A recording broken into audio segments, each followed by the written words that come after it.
અંબે માત કી જય.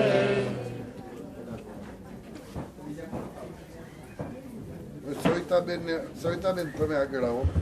પોતીજીને મારા હાથ પર કરો.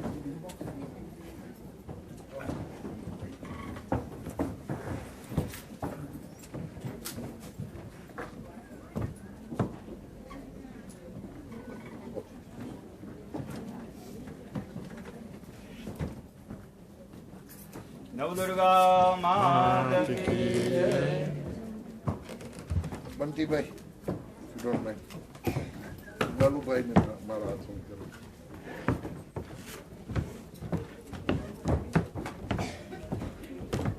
કેશવ ભવાની માત કી જય. બસ હવે બધા શાંતિ રાખજો. આપણે કથા શરૂ કરીએ.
जयन्ति मङ्गला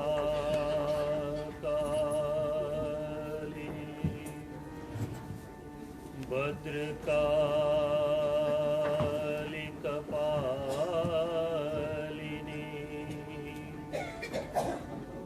दुर्गा क्षमा शिवा धात्री स्वाहा स्वधा नमोस्तुते जय त्वं दैवी चामुण्डे जय भूतातिहारिणी जय स्वर्गते देवी कालरात्रि नमोस्तुते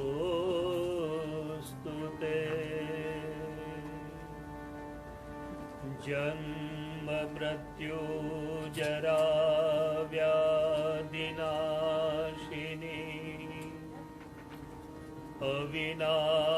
अविनाशिनी सुनिश्चलधामदात्री श्रीमायि शरणं मम श्रीमायि शरणं मम श्रीमायि शरणं मम बोलो अम्बे बहुचर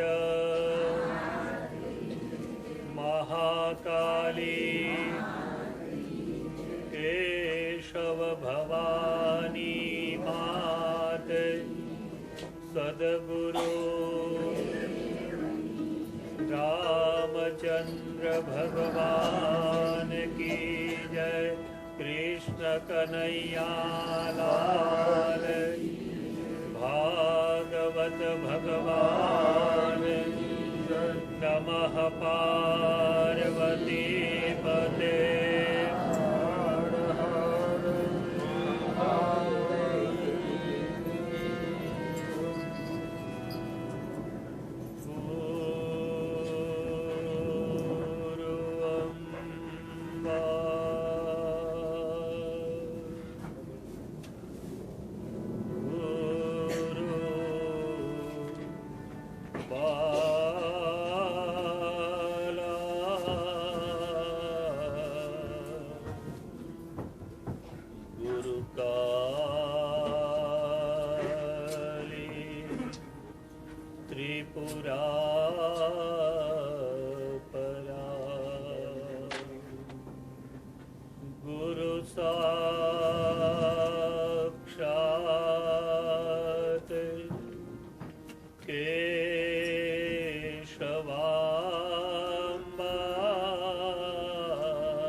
अखिलेश्वरी आधारभूता माँ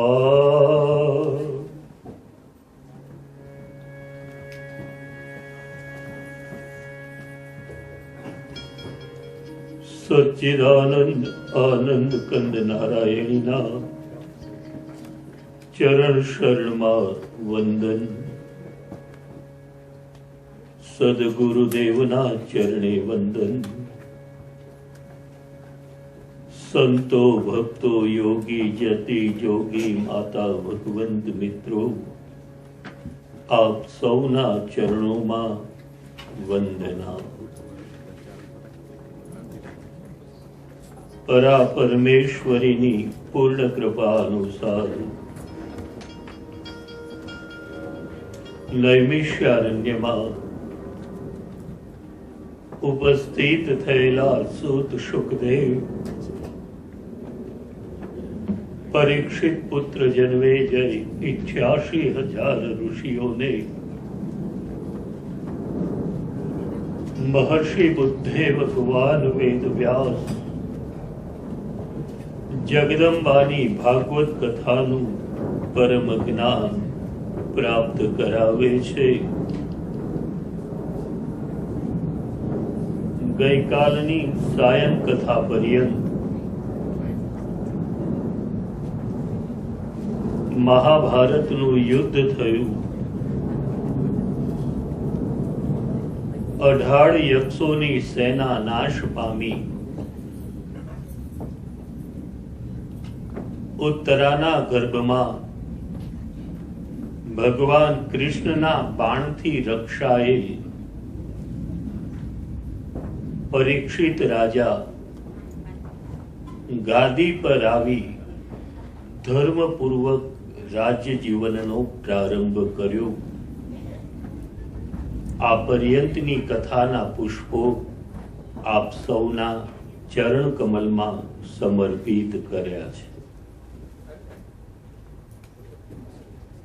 માતા ભગવંત મિત્રો, માના ભાગવતમાં આજનો 6થો દિવસ ભક્તિ યોગનો અંતિમ પગથાર, જીવનનો પ્રેમ શુદ્ધ કરી જીવનમાં સાચો ત્યાગ પ્રાપ્ત કરવો છે.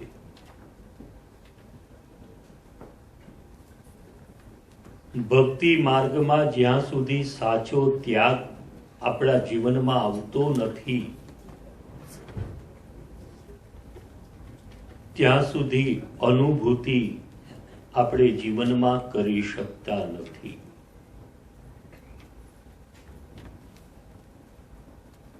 ત્યાગ પણ 3 પ્રકારે છે: વાણી, મન અને હૃદય. વાણીના ત્યાગનો કદી ભરોસો કરી શકાય નહીં.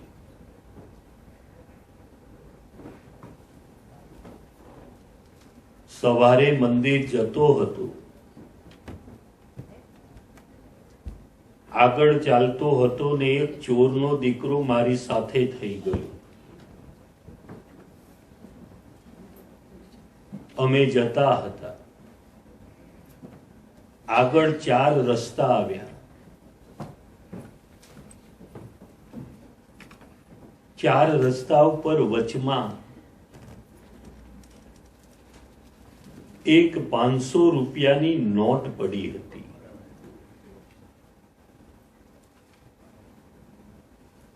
મેં પણ જોઈ, ચોરના દીકરાએ પણ જોઈ.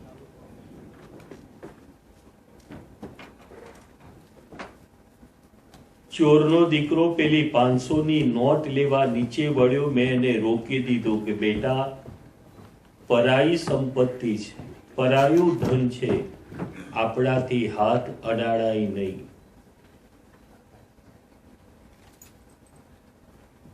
પરાઈ સંપત્તિ, પરાયું ધન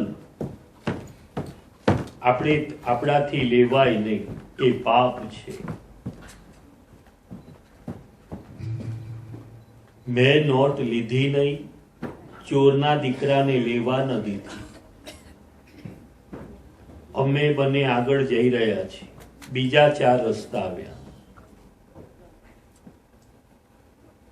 દૂરથી જોયું તો રસ્તાની વચમાં કંઈક ચમકી રહ્યું હતું. નજીક પહોંચ્યા, જોયું તો જે વસ્તુ ચમકી રહી હતી એક સોનાની ઈંટ હતી.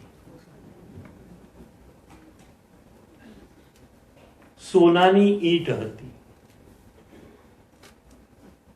મને મનમાં થયું કે કેવો મૂર્ખો, પેલાને 500ની નોટ લઈને જવા દીધો હોત તો આ મને મળી જાત ને.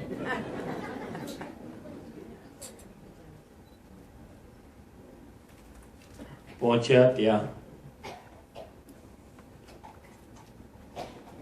ચોરનો દીકરો ઉભો રહી ગયો, હું પણ ઉભો રહી ગયો.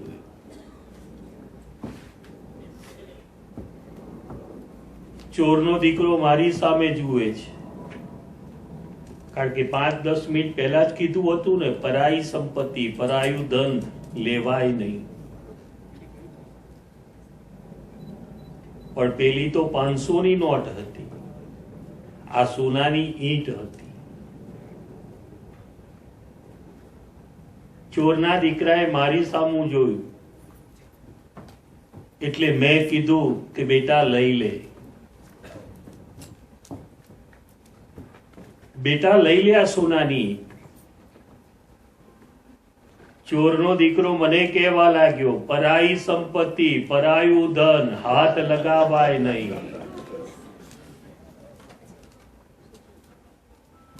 પણ પેલી 500 ની નોટ અને આ સોનાની ઈંટ, તરત મારામાં પરિવર્તન આવી ગયું. લક્ષ્મી ચાંદલો કરવા આવે ત્યારે મોઢું ધોવા જવાય નહીં.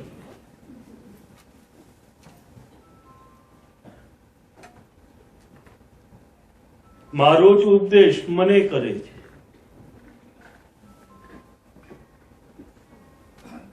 મેં ચોરના દીકરાને કીધું કે જો સૂર્ય ભગવાનની સાક્ષીએ, પૃથ્વી માતાની સાક્ષીએ તું મનથી સંકલ્પ કર કે આ સોનાની ઈંટ છે, એમાંથી અડધી હું આ બ્રાહ્મણને આપીશ અને અડધી હું લઈ લઈશ, તને પાપ નહીં મને પાપ નહીં. સગવડિયો ધર્મ.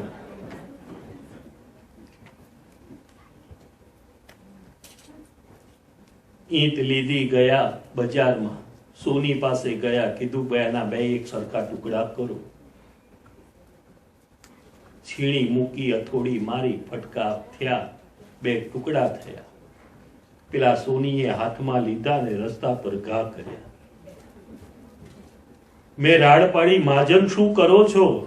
સોનાને આ રીતે રોડ ઉપર નાખો છો? મહાજન કહેવા લાગ્યા, બાપજી આ સોનું નહીં, કથીર છે, ઉપર કોઈએ ગિલેટ કરીને મૂકેલું છે.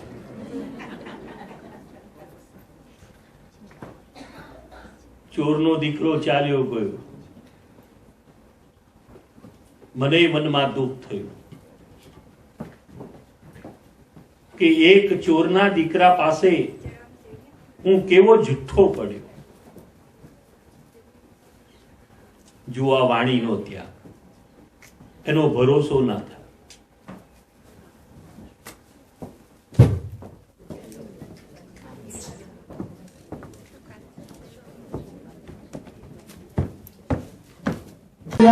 જોગ માયા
માયા તું તો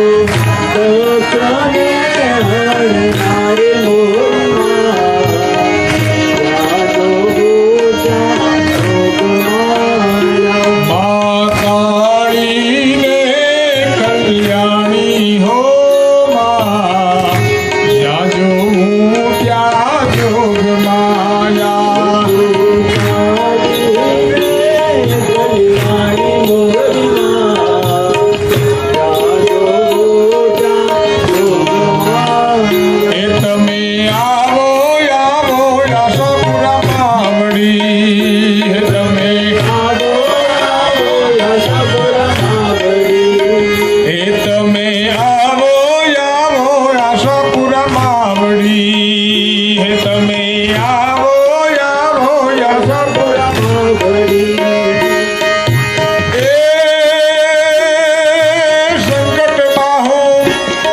એ સંકટમાં હું માંગુ છું સહાય રે મઢવાળી માતા કરુણા કરો ને કચ્છ દેશમાં મારી કરુણા કરો રે કચ્છ દેશમાં એ તમે આવો આવો આશાપુરા માવડી તમે આવો આવો યશોપુરા માવડી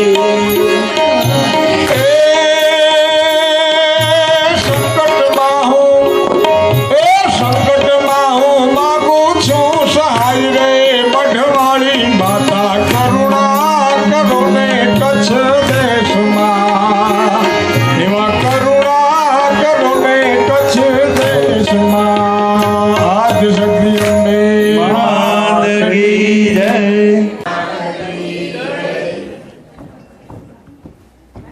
આ મેં સ્ટેજ વાળા બોલ્યા, થોડા આગળ બેઠેલા બોલ્યા કે ભાઈ એ જુએ છે એટલે બોલવું પડે. પાછળ વાળા કે ક્યાં નજર પડવાની છે. જે ના બોલે ને એને પાડોશી ના સોગંદ.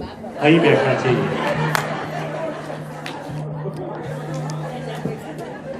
જોજો, હા જોઈ લેજો. ના બોલો ત્યારે આમ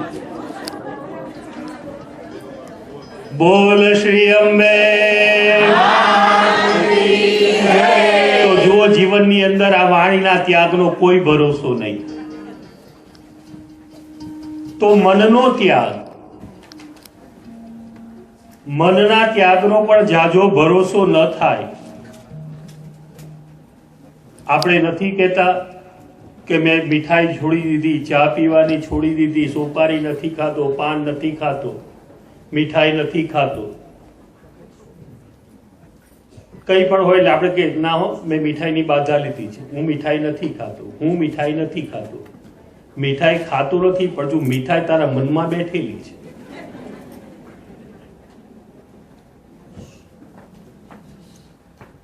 કોક દિવસ ક્યાંક બહાર ગયા હોય અજાણ્યા ગામમાં, આપણું કામ પૂરું કરીને પાછા આવતા હોઈએ, મીઠાઈ વાળાની દુકાન આવે, પસાર થઈએ, નજર પડે, સુગંધી આવે,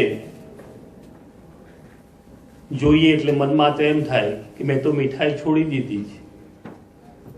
પણ પાછા આપણા તો મંજીરામ છે ને. મન તરફ કહેશે કે ભલા માણસ, આ ગામમાં તને કોઈ ઓળખતું નથી, તે બાધા લીધી છે, આ ગામમાં કોઈને ખબર નથી, બે ચાર બટકા લઈ લે, કોને ખબર પડવાની છે. જો આ મનમાં રહેલી મીઠાઈ માતા ભગવંત મિત્રો કોક દિવસ મને ને તમને દગો આપશે. જીવનમાં સાચો ત્યાગ એ તૃપ્તિ પછીનો ત્યાગ, એ જ સાચો ત્યાગ છે. જીવનમાં માતા ભગવંત મિત્રો મારે ને તમારે સમજીને, કોઈના કહેવાથી નહીં, કોઈના અંડરમાં આવી જઈને નહીં, પણ જ્યારે આપણો અંતરાત્મા પોતાને સ્વીકાર કરે કે ના બસ આ બહુ ભોગવી લીધું,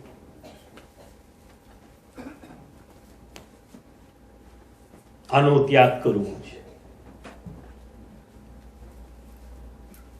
માતા ભગવંત મિત્રો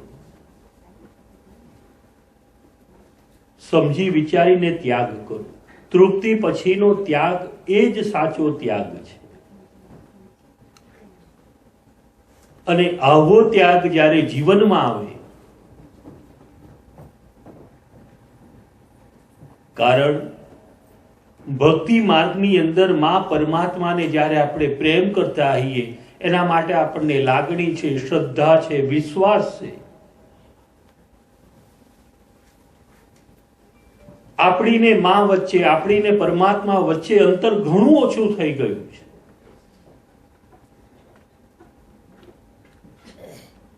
પણ એ વખતે એ પેલા રમકડા નાખે અને જો રમવામાં રહી ગયા, તો પાછું અંતર ઘટવાને બદલે વધી જશે.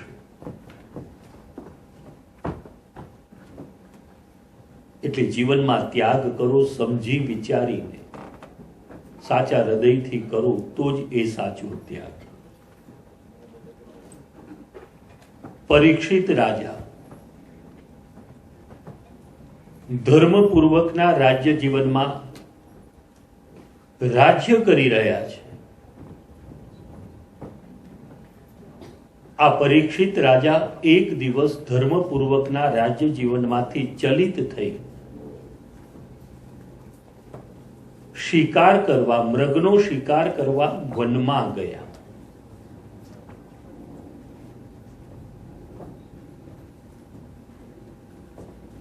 શિકાર કરવામાં વ્યસ્ત બનેલા, આસક્ત બનેલા આ પરીક્ષિત રાજાને તૃષા લાગી, તરસ લાગી, જેથી પરીક્ષિત રાજા પરિભ્રમણ કરતા કરતા મુનિના આશ્રમમાં ઉપસ્થિત થયા. મુનિ જગદંબાના ધ્યાનમાં ધ્યાનસ્થ છે. અશ્વ પર બેઠેલા પરીક્ષિત રાજાએ 3 વખત પાણી માંગ્યું. પાણી આપો, પાણી આપો, પાણી આપો. કિંતુ જગદંબાના ધ્યાનમાં ધ્યાનસ્થ બનેલા મુનિ જાગૃત ન થયા. પરીક્ષિત રાજાને ક્રોધ આવ્યો. અશ્વ પરથી નીચે ઉતર્યા.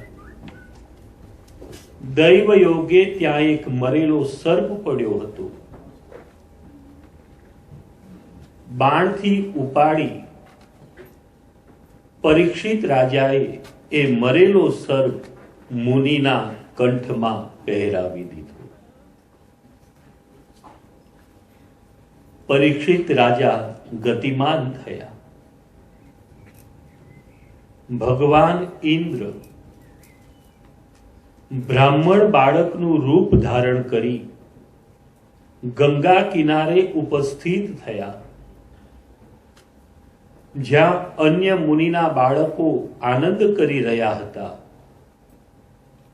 એમાં આ મુનિનો બાળક ગવિજાત, જે 9 વર્ષની અવસ્થાનો છે, ઇન્દ્ર ગવિજાત પાસે જઈને કહેવા લાગ્યા કે હે ગવિજાત, તું અહીંયા આનંદ કરી રહ્યો છે, તારા પિતાના ગળામાં કોઈએ મરેલો સર્પ નાખ્યો છે. ગવિજાતને જ્યારે આ જાણ થઈ, હાથમાં જળ લીધું, નિગમ આકાશ તરફ દ્રષ્ટિ કરી જગદંબાને પ્રાર્થના કરી કહે છે, હે માં, 9 વર્ષની અવસ્થા છે, 9 વર્ષનું છે. ગવિજાત કહે છે, હે માં, જો મેં બ્રહ્મચર્યનું પાલન કર્યું હોય તો હે માં, જેણે મારા પિતાના ગળામાં મરેલો સર્પ નાખ્યો છે એને આજથી 7મા દિને તક્ષકનો દંશ થયો. જલ પૃથ્વી પર પડ્યું. પરીક્ષિત રાજા શાપિત બન્યા. આ પર્યંતની ભૌતિક કથાના પુષ્પો આપ સૌના ચરણ કમલમાં સમર્પિત કર્યા. હવે પતિત પાવની પરમેશ્વરી પરાના ચરણે નમસ્કાર કરી સંતો, ભક્તો, યોગી, જતિ, જોગી, માતા, ભગવંત મિત્રો આપ સૌ ચરણે વંદના કરી આગળ વધીએ. બોલો અંબે.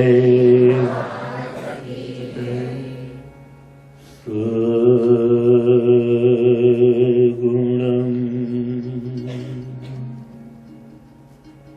નિર્ગુણમ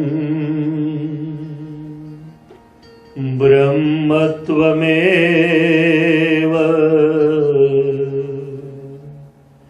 રૂપમ સ્વરૂપમ સર્વં ત્વમેવ.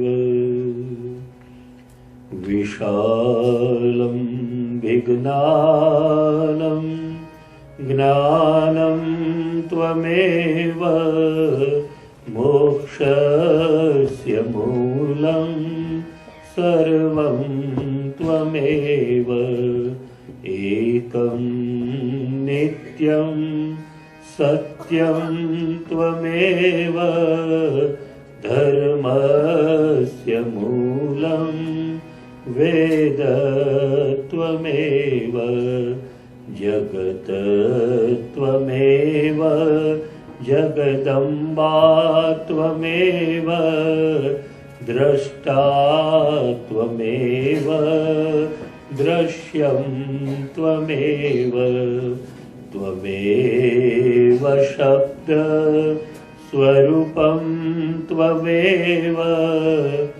ओंकार ह्रींकार रूपं त्वमेव त्वमेव धर्मश्च कर्म त्वमेव नमाम्यभागी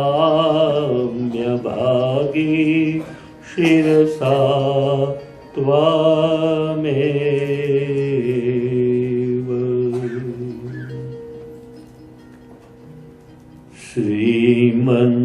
श्रीमन्नारायण नारायण नारायण श्रीमन्नारायण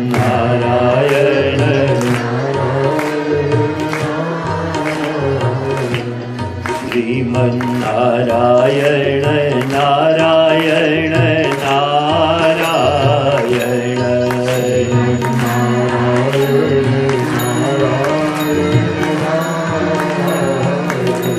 भज मन नारायण नारायण नारायण भज मन नारायण नारायण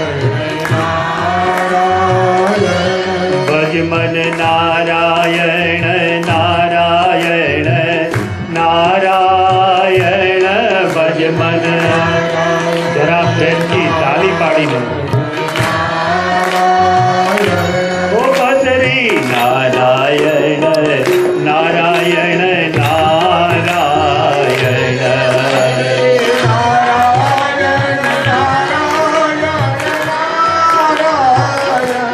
બદરી નારાયણ નારાયણ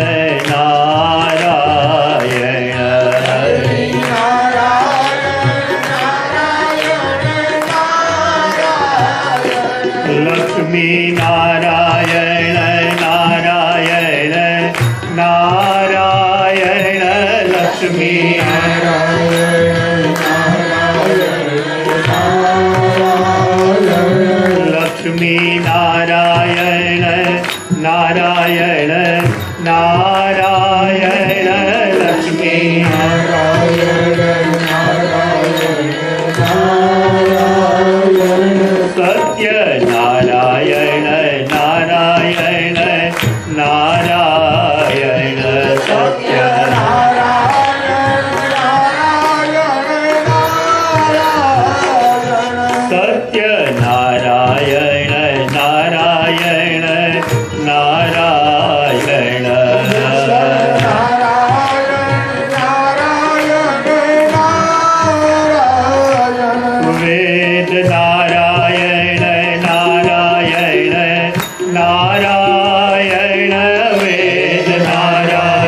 અંબે માત કી જય. ભગવાન વ્યાસ મુનિ કહે છે, શુકદેવ હે સુત જન્મે જય, પરીક્ષિત રાજા શાપિત બન્યા.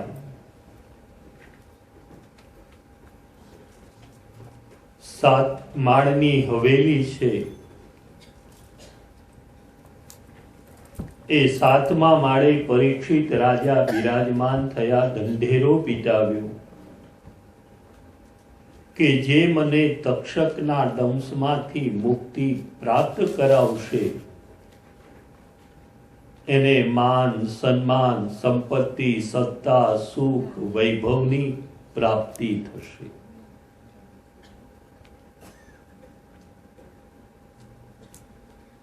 પરીક્ષિત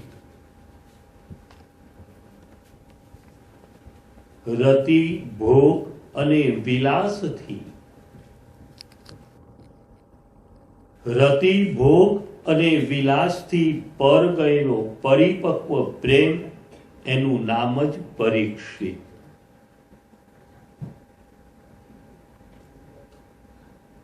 જીવનમાં માતા ભગવંત મિત્રો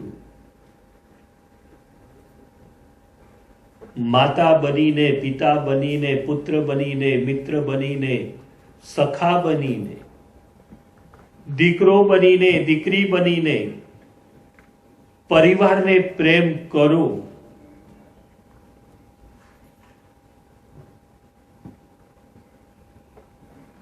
પણ માતા ભગવંત મિત્રો આપણા હૃદયમાં આ બધા માટે પ્રેમ હોય, પણ એ જ હૃદયમાં એના હૃદયના એક ખૂણામાં પણ આપણા ઈષ્ટદેવ માટે જો પ્રેમ હશે તો એ પ્રેમ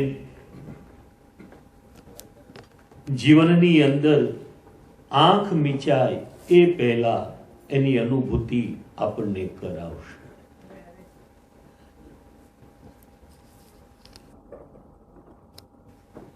આપણે સૌ ગૃહસ્થી છીએ.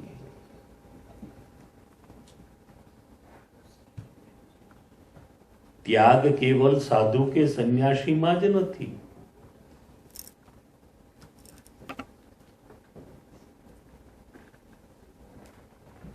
સંસારનો ત્યાગ કર્યો તો આશ્રમમાં ગયા.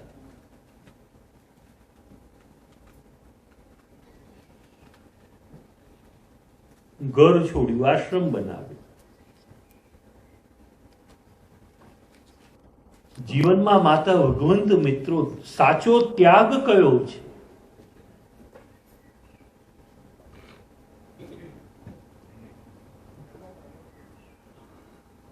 પરીક્ષિત રાજાનું ચરિત્ર આપણને આ સમજાવે છે.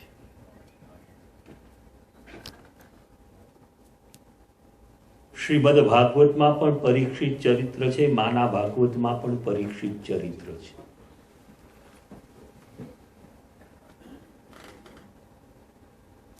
પરીક્ષિત રાજા પાપ કર્મ કરે એક ગ્લાસ પાણી પીવા માટે.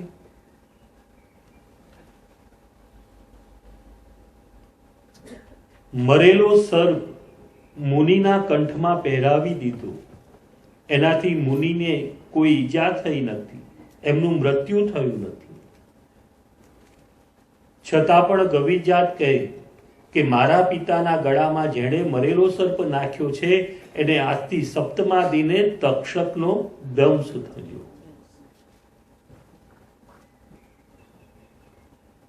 પરીક્ષિત રાજા મરેલો સર્પ મુનિના કંઠમાં પહેરાવે અને એને મૃત્યુદંડની સજા. તો આપણે બધા શિવાલયમાં ભગવાનને નાગ અર્પણ કરીએ છીએ, સોના, ચાંદી, ત્રાંબા, પિત્તળના. એ મરેલા છે, ક્યાં જીવતા છે? ત્રાંબા, પિત્તળ, સોનાના નાગ પ્રભુને અર્પણ કરી આપણે આપણા મનનું માન્યું માગી લેવું છે. અને પરીક્ષિત રાજાને મૃત્યુદંડની સજા.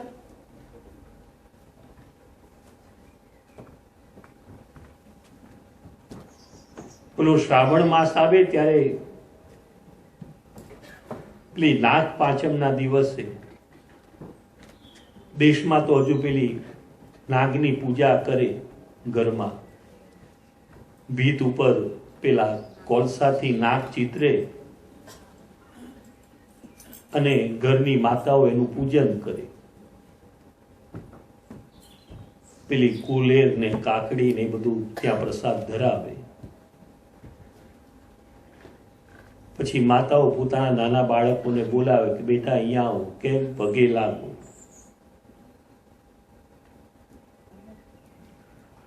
બાળક પગે લાગે કે કારણ કે પેલો પ્રસાદ જોયો હોય એટલે એને તો પ્રસાદ ખાવો છે એટલે પગે તો લાગે.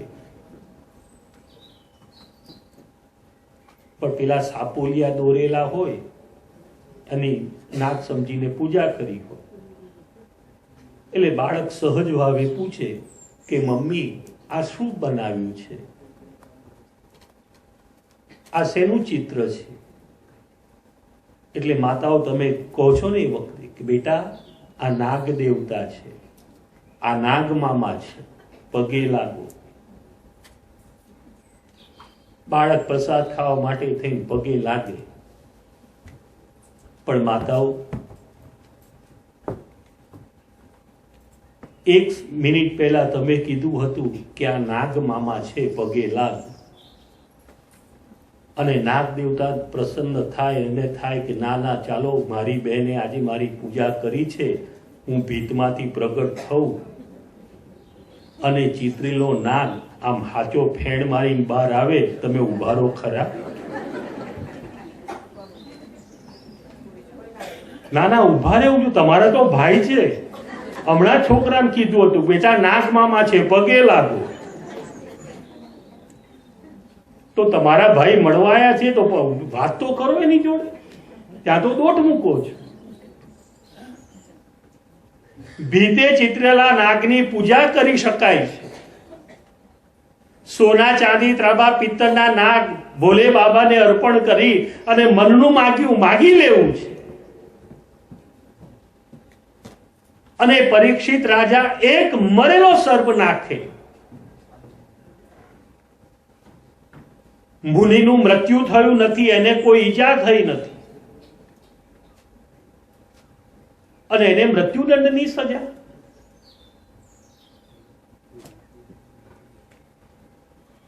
પરીક્ષિત રાજાનો દાદો અર્જુન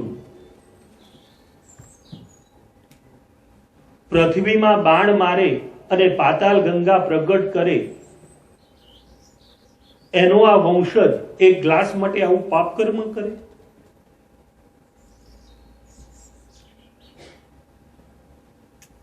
ભાગવતમાં વર્ણન આવે છે કે મુનિનો 9 વર્ષનો બાળક ગવિજાત ગંગા કિનારે રમતો હતો. તો 9 વર્ષનું બાળક કાંઈ 5-10 માઇલ દૂર રમવા તો ન જાય. તો શું પરીક્ષિત રાજા એને ખબર નહીં પડી હોય કે લાવો હું જ ગંગા કિનારે જઉં, પાણી પીવું ને ઘોડાને પણ પાણી પીવડાવું? અશ્વ પરથી નીચે ઉતર્યા, 3 વખત પાણી માંગ્યું, ન આપ્યું. અશ્વ પરથી નીચે ઉતર્યા, દૈવ યોગે મરેલો સર્પ ઉપાડ્યો છે. હવે જો ઘોડા પરથી નીચે ઉતર્યા હોય તો શું ત્યાં આશ્રમમાં પાણીની વ્યવસ્થા નહીં હોય? તો જાતે 1 ગ્લાસ ભરીને પાણી ન પી શકે? પણ ના, અશ્વ પરથી ઉતર્યા, મરેલો સર્પ બાણ ઉપર ઉપાડી પહેરાવી દીધો છે. પરીક્ષિત એ પ્રેમ છે. અશ્વ એટલે ત્યાં ધર્મ બતાવ્યો છે. માતા ભગવંત મિત્રો, ઘોડાના આગળના 2 પગ એ સ્નેહ અને સિદ્ધાંત છે. ભાઈ શાંતિ રાખને બાપા.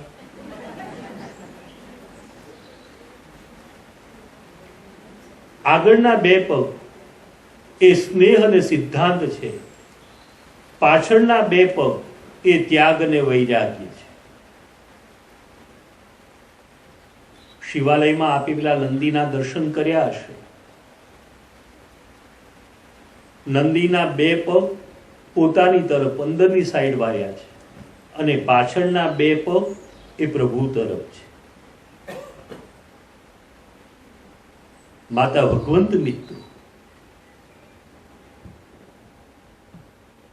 આ નંદીના આગળના બે પગ એ યુવાની અને ગૃહસ્થાશ્રમ છે. બાલ્યકાળ અને યુવાની એ વખતે તું બાલ્યકાળ અને યુવાનીમાં બ્રહ્મચર્ય અને ગૃહસ્થાશ્રમમાં તું તારા હૃદયને પૂછીને કર્મ કર.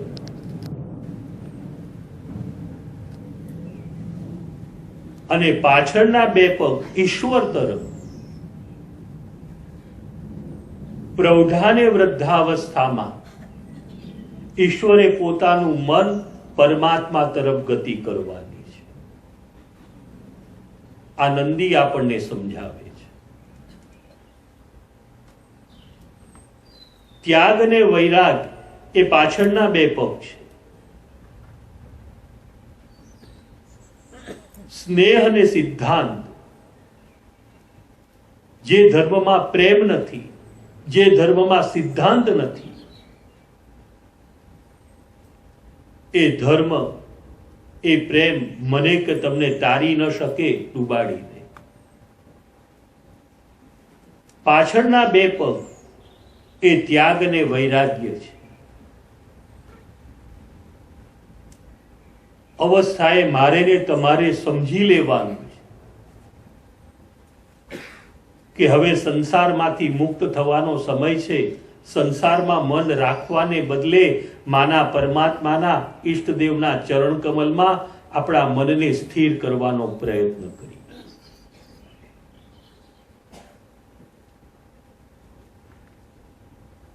જીવનની અંદર જીવાત્મા જ્યારે ધર્મનો ત્યાગ કરે છે ત્યારે જ એ પાપ કર્મ કરે છે. પરીક્ષિત રાજા અશ્વ પરથી નીચે ઉતર્યા પછી એમણે સર્પ ઉપાડ્યો છે. ધર્મના સ્નેહ, સિદ્ધાંત, ત્યાગ અને વૈરાગ્ય જીવનમાં હોય તો માણસ પાપ કર્મ કરતા વિચારે છે. અમારા દાદા ગુરુએ અમને 4 વાક્ય શીખવાડ્યા હતા. 4 જ વાક્ય, પણ મારા માટે એ 4 વેદ બરાબર છે. હું જે કરું છું મારી માં મારો પરમાત્મા જુએ છે. હું જે કરું છું મારી માં મારો પરમાત્મા જુએ છે. પછી દીવો કરીને સત્કર્મ કરું કે લાઈટ બંધ કરીને પાપ કરું.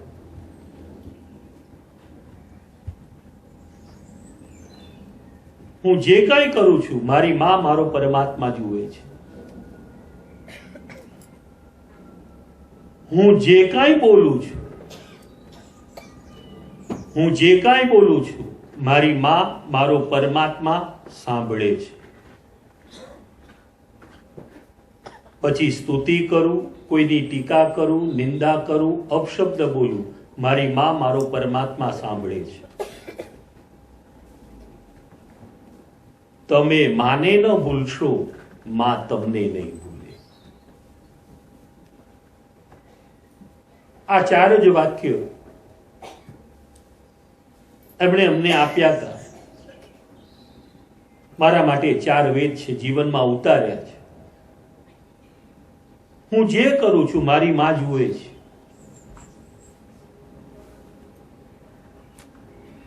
ઘરમાં આપણા માતા પિતા બેઠા હોય અને કંઈક આપણે ગમે એમ બોલવા જઈએ, તરત યાદ આવે કે હમણાં ના બોલાય, મમ્મી પપ્પા બેઠા છે, આપણે અટકી જઈએ છીએ.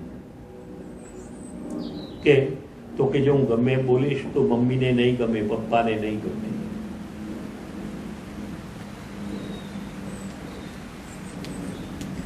માતા પિતા પ્રત્યક્ષ છે, સામે છે.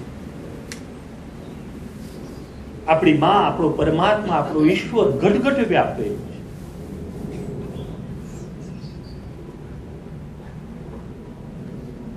કંઈક એવું કરવા જઈએ ને યાદ હશે કે હું જે કાંઈ કરીશ મારી માં જુએ છે, તરત એમ થશે કે ના ના, એને દુઃખ થશે ને, નથી કરવું. હું જે કાંઈ બોલું છું મારી માં સાંભળે છે. સ્તુતિ કરીએ એ પણ સાંભળે છે, કોઈની ટીકા નિંદા કરીએ એ પણ સાંભળે છે, કોઈને અપશબ્દ બોલીએ એ પણ સાંભળે છે.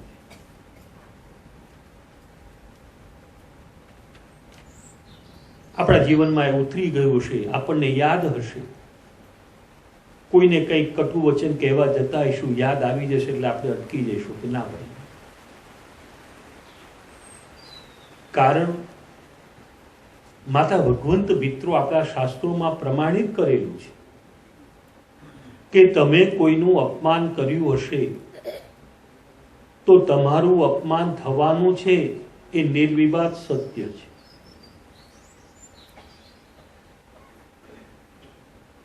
મહાભારતનું યુદ્ધ પૂર્ણ થયું. યુધિષ્ઠિર અને કૃષ્ણ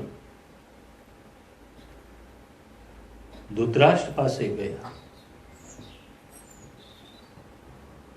કૃષ્ણએ કીધું કે યુધિષ્ઠિર જઈને કાકાને મળ, આશ્વાસન આપ, કારણ કે 100 પુત્રો એમના મરાયા છે.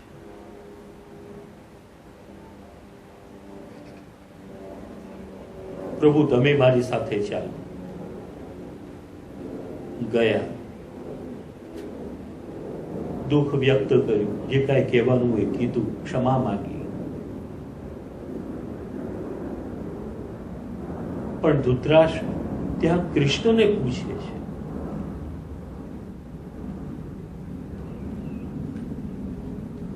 કે કૃષ્ણ, મારા એવા કયા પાપ, ભલે આ જન્મમાં હું આંધળો બન્યો, પણ મારા એવા કયા પાપ કે મારા 100 પુત્રો એક સાથે હણાયા?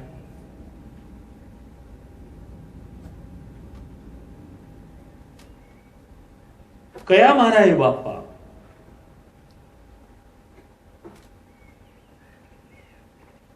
તને તો વાલા ખબર છે, હવે તો કે.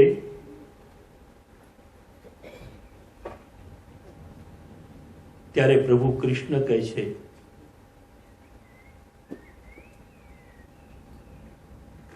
ગત જન્મમાં ઘણા વર્ષો પહેલા તું એક રાજા હતો. શિકાર કરવા તમે વનમાં ગયા, શિકાર ન મળ્યો, ક્રોધ આવ્યો. હારી થાકીને એક મોટા વડલા નીચે તમે બેઠા હતા. એ વખતે એ વડ ઉપર, વડલા પર બેઠેલ, એની પર અસંખ્ય પશુ પંખી હતા. એમાંથી એક પક્ષી તમારા ઉપર ચરક્યું હતું.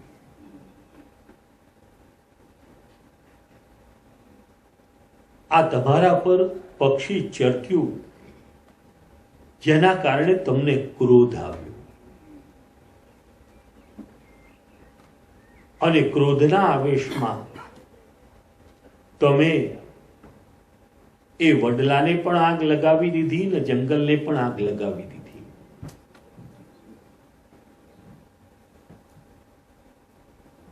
અમુક પંખી તો બધા ઉડી ગયા, અમુક પેલી ધૂણી થવાના કારણે આંધળા બની ગયા, અને અમુક જે નાના બચ્ચા હતા, માળામાં હતા, એ અગ્નિમાં બળીને ભસ્મ થઈ ગયા. આ અનેક પંખીઓનો તમે નાશ કર્યો હતો, એનું આ ફળ છે.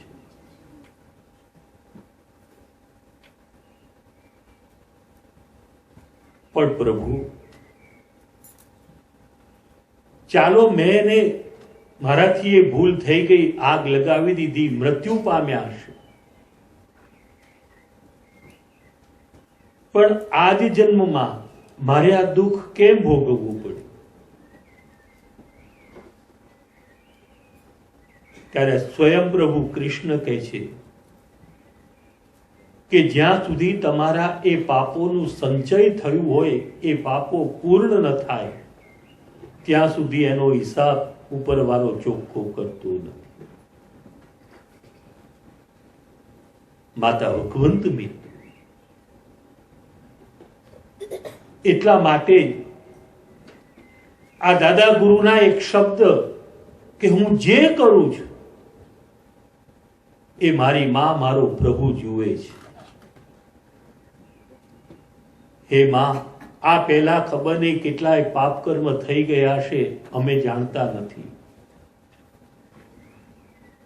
પણ માં, આજે તારા પ્રાગટ્યનો પવિત્ર દિવસ છે. તારા ચરણોમાં અમે કેવલ એક જ પ્રાર્થના કરીએ છીએ કે માં, અમારા જીવનમાં એવી કૃપા કરજે પ્રભુ, એવી કૃપા કરજે કે હવેનું શેષ જીવન અમારા હાથે કોઈ પાપ કર્મ ન થાય, અમારા હાથે કોઈને મન દુઃખ ન થાય. બસ એવી કૃપા તું કરજે, એટલી તારા ચરણ કમલમાં પ્રાર્થના છે. માતા ભગવંત મિત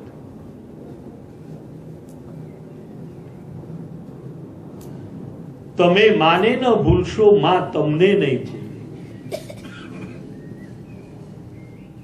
રોજ એને યાદ કરતા હઈશું તો આપણે એની પાસે દયાની ભીખ માગવી નહીં પડે. પછી આપણે તો એને હકથી કહી શકીએ. એક પદમાં લખ્યું છે, જાજો આપણે ગાવ ઉભા નથી થવું હમણાં, કારણ કે બધી પ્રાગટ્યનો કથા આવશે ને તો રાત્રે 12 વાગશે.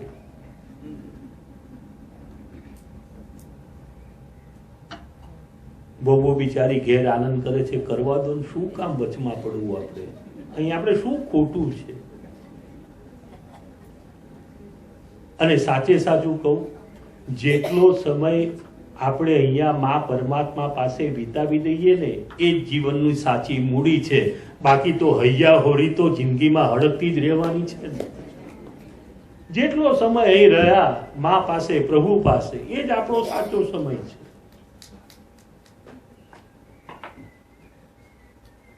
એક પદમાં છે કે મારા મનમાં, તનમાં, જીવનમાં જગદંબા છે. મારા મનમાં, તનમાં, જીવનમાં જગદંબા છે. મસ્ત બનીને ફરતો જગમાં, મસ્ત બનીને ફરતો જગમાં મારે કોની બીક રે. મારા મનમાં, તનમાં, જીવનમાં જગદંબા છે. મારા મનમાં, તનમાં, જીવનમાં જગદંબા છે. પાઠ ન જાણું, પૂજા ન જાણું, પાઠ ન જાણું, પૂજા ન જાણું, વેદ ન જાણું, મંત્ર ન જાણું, વેદ ન જાણું, મંત્ર ન જાણું.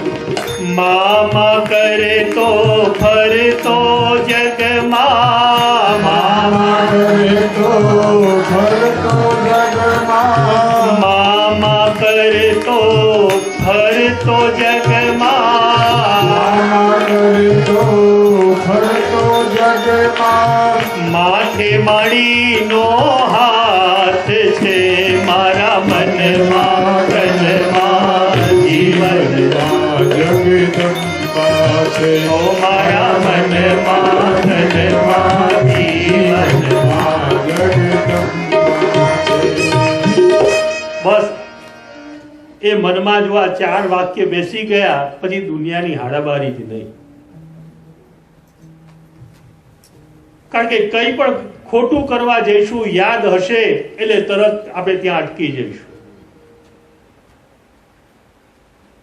માતા ભગવંત મિત્ર, કરેલા કર્મનું ફળ કર્તાને ભોગવ્યા વિના છૂટકો નથી, પ્રભુ છેલ્લે કહી તો ગયા છે ને. માતા ભગવંત મિત્રો, કર્મનું ફળ કર્તાને ભોગવ્યા વિના છૂટકો નથી. જો ધૃતરાષ્ટ્રને પણ ભોગવવું પડ્યું હતું.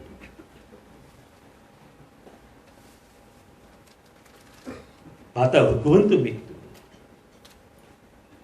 આ પરીક્ષિત રાજા 7 માળની હવેલી બનાવી. શ્રીમદ ભાગવતમાં 7 દિવસથી દેવી ભાગવતમાં 7 માળ બતાવ્યા છે. આધ્યાત્મિક દ્રષ્ટિએ 7 માળ અને 7 હવેલી એ આજ્ઞા ચક્રથી પ્રારંભ થાય અને નાભી કમલ સુધી. આપણું નાભી કમલ એ પ્રથમ દિવસ પહેલો માળ. ઓમકાર બોલીએ, ખાલી હોમ બોલીએ તો ત્યાં એની અસર નહીં,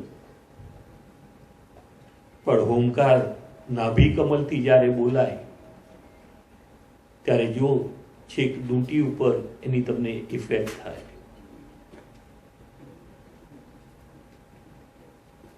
ઘણા લોકો એવી રજૂઆત કરે છે કે માતાઓએ ઓમકાર બોલવો ન જોઈએ. બરોબર છે, ન બોલવો જોઈએ 2 જગ્યાએ.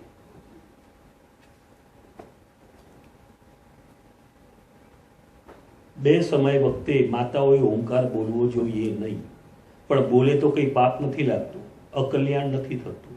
ત્યાં ફિઝિકલ બતાવ્યું છે. ઓમકાર એ નાભી કમલથી બોલાય છે. ડિલિવરી થયા પછી 1.5 મહિના 2 મહિના સુધી ઓમકારનો નાદ ન કરવો જોઈએ. ખાલી એટલું ઓમ બોલો બરોબર, પણ જે ઓમકારનો જે નાદ છે કે જે નાભી કમલથી બોલાય ઓ,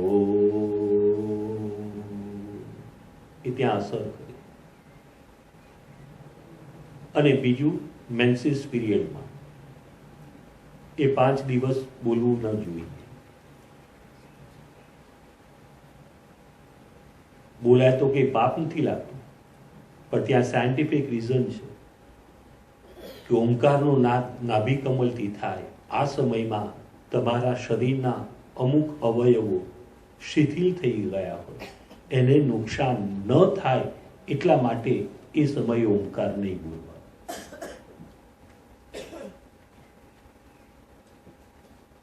આ નાભી કમલ એ પહેલો દિવસ પહેલો માળ.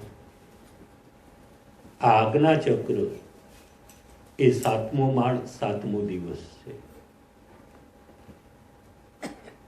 જે આપણા 7 ચક્રો બતાવ્યા છે એ જ 7 દિવસ અને 7 માળ છે. ઢંઢેરો પીટાવ્યો.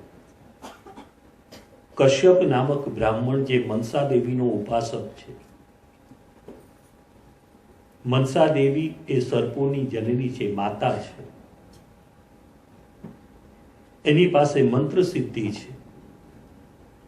એણે વિચાર કર્યો કે પરીક્ષિત રાજાને તક્ષકના દંશમાંથી હું મુક્ત કરાવીશ તો મને માન, કીર્તિ મળશે, સંપત્તિ મળશે, સત્તા મળશે. પરીક્ષિત ભવન તરફ ગતિમાન થાય. આ તરફ તક્ષક ભગવાન બ્રાહ્મણ સ્વરૂપ ધારણ કરી એ પણ પરીક્ષિત ભવન તરફ ગતિમાન થયા. વનમાં બંને જણાએ એક જગ્યાએ ભેળા થઈ ગયા. તક્ષક ભગવાન પૂછે છે કે હે કશ્યપ, તું ક્યાં જાય છે? ત્યારે કહે છે કે પરીક્ષિત રાજાને તક્ષકના દંશમાંથી મુક્તિ અપાવવા. મને માન મળશે, સંપત્તિ મળશે, સુખ મળશે. તક્ષક ભગવાને સમજાવ્યું કે હું તને આપું. કશ્યપે વિચાર્યું કે તમે અહીંયા મને ખાલી સંપત્તિ આપશો પણ કોઈને જાણ તો નહીં થાય ને. પણ જો હું પરીક્ષિતને બચાવીશ, બધાને જાણ થશે, બધા મને ઓળખશે, મને માન મળશે. ઘણું સમજાવ્યું, ના પાડી, ત્યારે તક્ષક ભગવાન મૂળ સ્વરૂપમાં પ્રગટ થયા, નાગ સ્વરૂપમાં. અને બાજુમાં એક વડ હતો, એ વડને દંશ દીધો. વડ બળીને ભસ્મ થઈ ગયો. કશ્યપે હાથમાં જલ લઈ જગદંબા મનસા દેવીનું સ્મરણ કરી મંત્ર બોલી પાણી છાંટ્યું, અંજલિ છાંટી, વૃક્ષ હતું એવું ને એવું થઈ ગયું.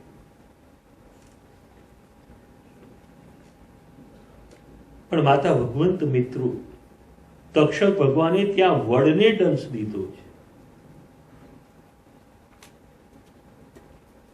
દેશમાં પેલું વ્રત કરે ને વર્ષાવેત્રીનું,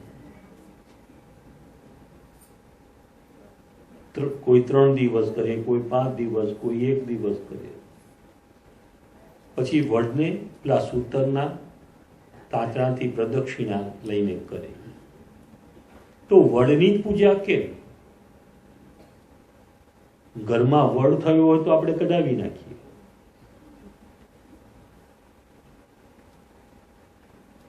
ત્યાં માતા ભગવંત મિત્રો, વડ એટલે માન, મોભો, મર્તબો.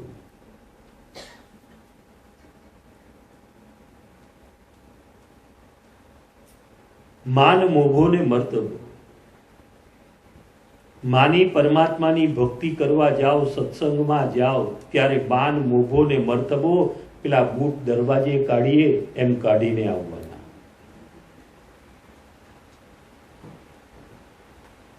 માતા ભગવંત મિત્રો, એક વખત પેલા જોડાએ ભગવાનને કમ્પ્લેન કરી કે ભગવાન તમે અન્યાય કરો છો. કેમ? તો કે ના, તમે ન્યાય કરતા જ નથી, અન્યાય કરો છો. પણ ભાઈ ક્યાં મેં અન્યાય કર્યો? તો કે અમે જોડા, અમે તમારા મંદિરે આવીએ ત્યારે અમારે દરવાજાની બહાર રહેવાનું.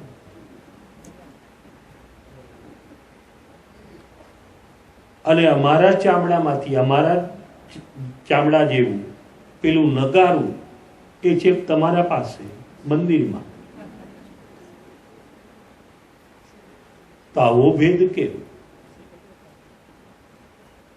ચામડું પણ, નગારા ઉપર ચામડું ચડે એ પણ ચામડું, અને જોડા પણ ચામડાના. ભગવાન કે ભાઈ તું તો કલયુગનો માણસ, બુદ્ધિશાળી છે.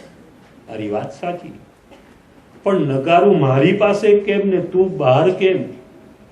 એ તારે જાણવું છે? તો કે હા. તો કે કાલે સવારે 4 વાગ્યાથી આવી દરવાજે ઉભો રહે છે, પછી જોજે સાયંકાલ થાય ત્યાં સુધી, શયન થાય ત્યાં સુધી તારે ત્યાં રહેવાનું. તો કે ભલે. સવારે 4 વાગ્યા, મહાત્માજી ઉઠ્યા, હાથમાં 2 દંડા લીધા, નગારા પર તૂટી પડ્યા, ધડાધડ ધડાધડ. કેમ? તો કે મંગલા, જાગૃત કર્યા ભગવાનને. ભગવાનની પૂજા થઈ, મંગળા આરતીનો સમય થયો, 2 મજબૂત દંડા, મહાત્માજી તૂટી પડ્યા. બપોરે રાત ભોગ આવ્યો, એ વખતે તૂટી પડ્યા. સાંજે ઉત્થાપન થયું, તૂટી પડ્યા. રાત્રે સાયંકાલની આરતી થઈ, નગારા પર તૂટી પડ્યા. અને છેલ્લે મંગલ થયું ત્યારે એ વખતે તૂટી પડ્યા. મંદિર મંગલ થઈ ગયું. ભગવાન પેલા જોડાને પૂછે છે, બોલ ભાઈ, મારી બાજુમાં આવવું છે? તારે મારી પડખે રહેવું છે? જોડો કે ના બાપા. કેમ? આવને વાંધો શું છે? તું ચામડું છું ને આની પર એ ચામડું છે. જોડો કહેવા લાગ્યો કે ભગવાન તમારી બાજુમાં આવીએ તો હાડકા પાછળ રોજ તૂટે, એના કરતા બહાર રહેવું સારું છે.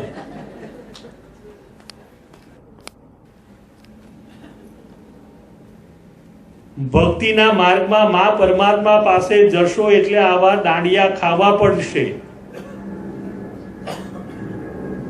જગત નથી કહેતા જોયું હવાર પડી સીધો હાલ્યો મંદિરમાં આ પૂજા કરવા પાઠ કરવા. આવા બધા દંડા મારે તમારે ખાવા હશે તો આપણને એની નજીક રાખશે.